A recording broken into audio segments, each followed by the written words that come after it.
Rocket Blooms, nanalo po ng mga awards, hindi lamang po local, pati sa international.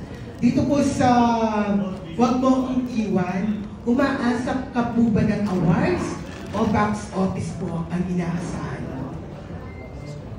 Of course, siyempre, kailangan natin magka-award dito kasi maganda itong storya na ito na ginawa. Concept ni Direct. So, hopefully, sana magka-award. Kasi nakikita ko naman sobrang galing ng mga actors. At syempre, ang box office, Of course.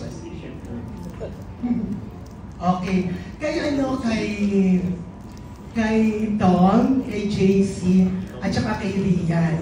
Kahit hindi ko pa napapanood ang pelikula, Charing, parang may nagsakripisyo dito sa pelikulang ito. Ngayon, meron ba kayong isinakripisyo sa buhay nyo? O isasakripisyo ninyo alang-alang sa inyong minamahal kahit labag sa inyong kalooban? JC. Napakalalim na pang-competition yung tanong. Mr. Yu. You're very prepared, ha? Hindi ba eh. Pang-pageant. Pang-pageant, eh. Well, anyway, sige. Siguro yung pinaka-sakripisyo naman na meron kaming lahat ngayon dito is yung time. Yung talaga yung sinasacrifice namin lahat dito. Time away from the family. Sometimes time away from ourselves, diba? Yun yung pinaka-sakripisyo dito. Pero kung sa pelikula din ba? O sa personal lang? Sa personal. Sa personal, yeah. Ako yun yung pinaka-sinasakripisyo ko ngayon sa buhay, yung time away from the family. Okay, thank you. Rian.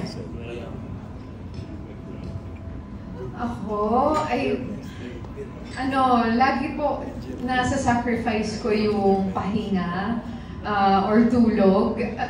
Kasi no matter what happens the day before, it's very important for my family to have our weekly get-togethers. So it doesn't matter what your schedule is like. We're very about it, very strict.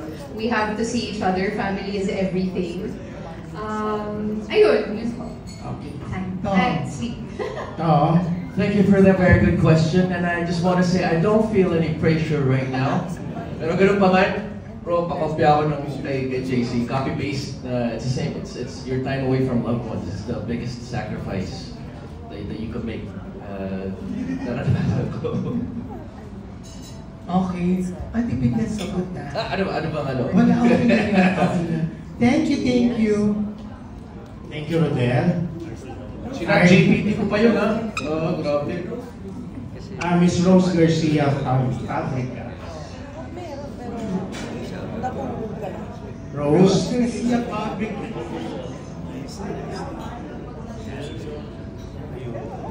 Hello po! Malayo ba? Wala na aking Kaya. Oo, kaya. Pero ayan, good afternoon po. Actually, natanong ko to kay Rian kanina. So, okay lang, gusto pa niyan sagutin for everyone. Pero tatanungin ko lang muna si JC at saka si Tom.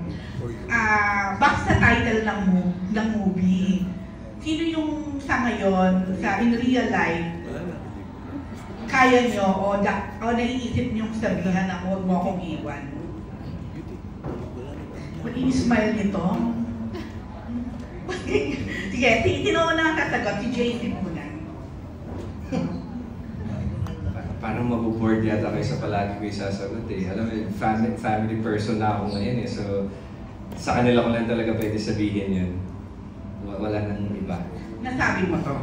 Yes, nasabi ko na. Anong response ni, lalo na lang yung wife? At may forever, hindi niya ako iwan. Ay, taray na forever. Okay. Si Tom. Mga pinanood ako, bro. Pero yun, para sa akin yung partner sa baby ko. Sa baby mo. Yeah, kasi sila yung inspiration ko talaga at kahit malayo man kami sa isa't isa ngayon, sana huwag nila ako iwan sa pinatuloy. Okay. That's nice, Tom. Na finally, hindi mo naman pala siya itinatanggi or hindi ka naman pala nag-deny regarding that. So yung lumabas sa social media na parang drawing o sketch mo, siya yun? Yeah. So pwede ka ba mag-share sa amin ng konti pa? Of course, congratulations, Tom, no? Thank you so much.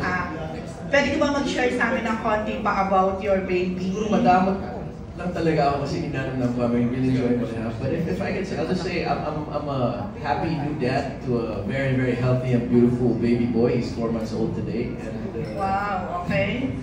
Ang ganda na lang po. But he's my constant source of inspiration right now. He makes me so happy. I've never experienced happiness at this level. Akala ko di pala posible. Akala ko na-experience ko noon kahit nasiyahan dati. Oh, wow. Wow. He's here ba? Or... Sa happiness.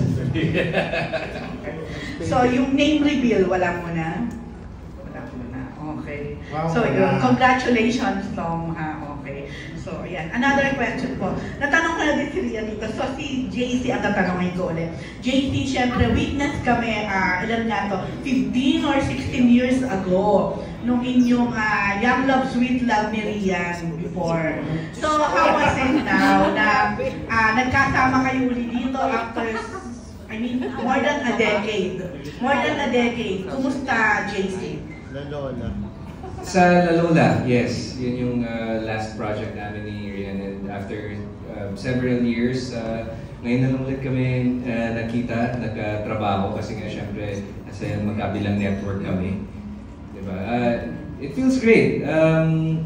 Refreshing. Not so much adjustments kasi nga we're both matured na. Alam na namin kung ano yung dapat namin gawin pag nasa set na, right?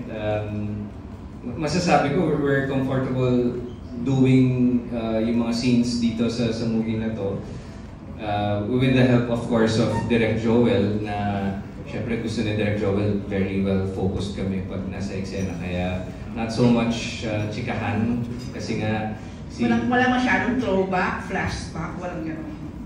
Wala na. Parang hindi na namin maalala.